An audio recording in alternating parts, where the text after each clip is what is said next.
బస్తీ దవాఖానాలపై BRS focus పెట్టింది. షేర్లింగంపల్లి, ఖైరతాబాద్లోని బస్తీ దవాఖానాలను సందర్శించారు మాజీ మంత్రులు హరీష్ రావు, కేసీఆర్ పై కోపంతో కేసీఆర్ కిట్టులు తీసేయడంతో పేదలు తీవ్ర ఇబ్బందులు ఎదుర్కొంటున్నారని అన్నారు. పేదల ఆరోగ్యంపై రేవంత్ కు శ్రద్ధ లేదని విమర్శించారు. కాంగ్రెస్ పాలనలో బస్తీ దవాఖానాలకు సుస్థి పట్టిందని మండిపడ్డారు. కాంగ్రెస్ సర్కార్ బస్తీ దవాఖానాలను నిర్లక్ష్యం చేసిందన్నారు. ప్రభుత్వం ఆరోగ్యశ్రీ బకాయిలు ఇవ్వడం లేదని చెప్పారు. గ్రీన్ ఛానల్ మాటలకే పరిమితమైందని విమర్శించారు. ఈహెచ్ఎస్ కింద బకాయిలు విడుదల చేయడం లేదని మండిపడ్డారు. బిల్లులను పెండింగ్ లో పెట్టడంతో ఆరోగ్యశ్రీ సేవలు నిలిచిపోయే పరిస్థితి వచ్చిందన్నారు.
ఒక్క బస్తీ దవాఖానాలే కాదు, హైదరాబాద్లోని పేదల కోసం ఉచితంగా వైద్య పరీక్షలు, రక్త పరీక్షలు కానీ, మూత్ర పరీక్షలు కానీ, గుండెకు ఇంకా శారీరకంగా ఇతరత్ర ఏ రకమైన టెస్టులు కావాలన్నా వాటి కోసం కూడా టీ డయాగ్నోస్టిక్స్ అనే ఒక కార్యక్రమాన్ని 33 జిల్లాల్లో, హైదరాబాదే కాదు 33 జిల్లాల్లో కూడా ఏర్పాటు చేయడం జరిగింది.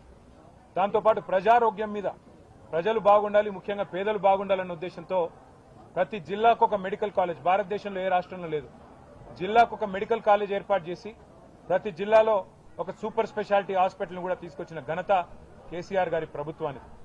అది మాత్రమే కాకుండా మరి ఒక్కొక్క బస్తీ దవాఖానాలో 108 రకాల మందులు, అక్కడ ఒక డాక్టరు, ఒక నర్సింగ్ స్టాఫ్, సపోర్ట్ స్టాఫ్తో సహా ఉచితంగా 108 రకాల మందులు మరి వారికి అందుబాటులో పెట్టడం జరిగింది.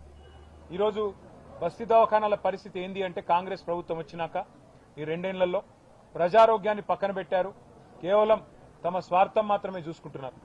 అందుకే ఈ ప్రభుత్వానికి గుర్తు చేయాలి, వాళ్ళ బాధ్యతను గుర్తు చేయాలి, ప్రజల ఆరోగ్యాన్ని పట్టించుకోమని చెప్పాలన్న ఉద్దేశంతో ఈరోజు మొత్తం హైదరాబాద్ వ్యాప్తంగా మా ఎమ్మెల్యేలు, మా ఎమ్మెల్సీలు, మా నాయకులందరూ కూడా బస్తీ దవాఖానాల ఆకస్మిక తనిఖీ కార్యక్రమాన్ని చేపట్టాం. దవాఖానాలు పేద ప్రజలకు, బస్తీల్లో ఉండే ప్రజల్ని సుస్థి నయం చేసే విధంగా చాలా బాగా పనిచేయడం జరిగింది. ఆనాడు కేసీఆర్ గారు ముఖ్యంగా హైదరాబాద్ నగరంలో బస్తీ ప్రజలకు ఇబ్బంది కలగొద్దు, బస్తీ ప్రజలకు తమ వాకిట్లో, తమ గడప దగ్గరనే వైద్యం అందించాలనే ఉద్దేశంతో భారతదేశంలోనే మొట్టమొదటిసారిగా బస్తీ దవాఖానా కాన్సెప్ట్ను మన హైదరాబాద్లో కేసీఆర్ గారి ప్రభుత్వం తేవడం జరిగింది.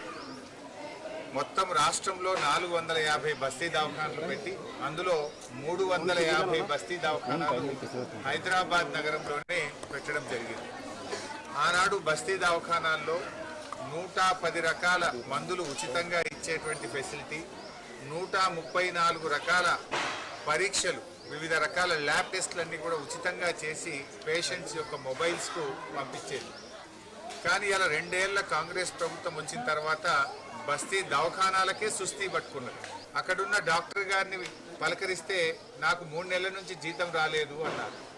అక్కడున్నే స్టాఫ్ నర్స్ దేవమ్మను పలకరిస్తే నాకు 5 నెలల నుంచి జీతం రాలేదు సార్ అన్నారు. మరి అక్కడ పనిచేసే సిబ్బందికి 5 నెలలు 6 నెలల నుంచి జీతాలు రాకపోతే వాళ్ళు ప్రజలకేం వైద్యం చేస్తారు? అంటే రేవంత్ రెడ్డి గారు మాటలకు ఎక్కువ, చేతలకు తక్కువ. ఇలా కనీసం బస్తీ దవాఖానాలో మందులు సరఫరా చేసే తెలివి లేకపోయా? సిగ్గుపడాలి రేవంత్ రెడ్డి. ఆయన ఎంతసేపు ఆయన కిట్టి నిండిందా లేదా చూసుకుంటుండే తప్ప పేద ప్రజలకు కిట్లు అందుతున్నాయా లేదా అనే సోయి రేవంత్ రెడ్డికి లేదు.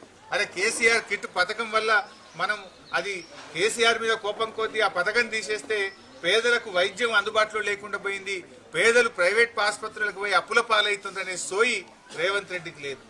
ఎంతసేపు మద్యం దుకాణాలు ఎట్లా పెంచుదామా, సారా ఎట్లా అమ్ముదామా, పైసలు ఎట్లా సంపాదించుదామా అనే ఆలోచిస్తుండు. ఈ మధ్య కొత్త వైన్ షాపుల కోసం అప్లికేషన్లు తీసుకుంటే 2 లక్షలు కాదు 3 లక్షలు పెట్టిండు అప్లికేషన్. 3 లక్షలు పెట్టి వసూలు చేసుకుంటుండు. అరే ఆయనకు పైసలు తక్కువ వచ్చినాయి, అప్లికేషన్లు ఫుల్ రాలేదట. ఇప్పుడు అడగకుండానే ఇంకో వారం రోజులు ఎక్స్టెన్షన్ ఇచ్చిండు. అంటే ఇంకా కొన్ని అప్లికేషన్లు రావాలి, ఇంకా కొన్ని దుకాణాలు పెట్టాలి, ఇంకా పైసలు సంపాదించాలి, జనం తాగాలి, ఊగాలి, రేవంత్ రెడ్డి కిట్టి నిండాలి. గింతేనా నీకు? ప్రజల మీద సోయి లేదు. మరి కేసీఆర్ కిట్ ఎందుకు అంతలేదు? బస్తీ దవాఖాన్ల జీతాలు ఎందుకు వస్తలేవు? బస్తీ దవాఖాన్ల మందులు ఎందుకు లేవు? బస్తీ దవాఖాన్ల పరీక్షలు ఎందుకు లేవు అని ఒక్కనాడన్నా రివ్యూ చేసినావా? ఆరోగ్యశ్రీ 1400 కోట్లు దాటిపోయింది. ఇలా ప్రైవేట్ ఆసుపత్రుల్లో ఆరోగ్యశ్రీ కింద పేషెంట్లను చూడడం ఆగిపోయింది. రేవంత్ రెడ్డి గారు నువ్వేదో 10 లక్షలకు పెంచిన డాంబికాలు కొట్టుడు కాదు, ఆరోగ్యశ్రీ బకాయిలు విడుదల చేయి. మాట్లాడితే గ్రీన్ ఛానల్ అంటావు. గ్రీన్ ఛానల్ మాటలకే అయింది తప్ప పేదవాళ్లకు వైద్యం అందించడానికి నీ ప్రభుత్వంలో ఆరోగ్యశ్రీ బకాయిలు విడుదల కావడం లేదు. ఆనాడు కేసీఆర్ గారు ప్రభుత్వం ఆరోగ్యశ్రీ కింద 7,000 కోట్ల రూపాయలు చెల్లింపులు చేసింది. 3,000 కోట్లు సీఎంఆర్ఎఫ్ కింద చెల్లింపులు చేశాం. 10,000 కోట్లు ఖర్చు పెట్టి ఆరోగ్యశ్రీ కింద సీఎం రిలీఫ్ ఫండ్ కింద పేదలకు వైద్యం అందించింది కేసీఆర్ ప్రభుత్వం. నువ్వు వచ్చినాక ఇవాళ ఆరోగ్యశ్రీ వాళ్ళు కూడా స్ట్రైక్ చేయవట్రి, ఆసుపత్రులకు తాళాలు వేయవట్రి, మేము పేషెంట్లను చూడం, రేవంత్ రెడ్డి మాకు 2 ఏళ్లకి వెళ్ళి పైసలు ఇస్తలేడు అని చెప్పి ఇవాళ ఆరోగ్యశ్రీ ఆసుపత్రులన్నీ కూడా మూలకబడే పరిస్థితి వచ్చింది, మూతపడే పరిస్థితి వచ్చింది.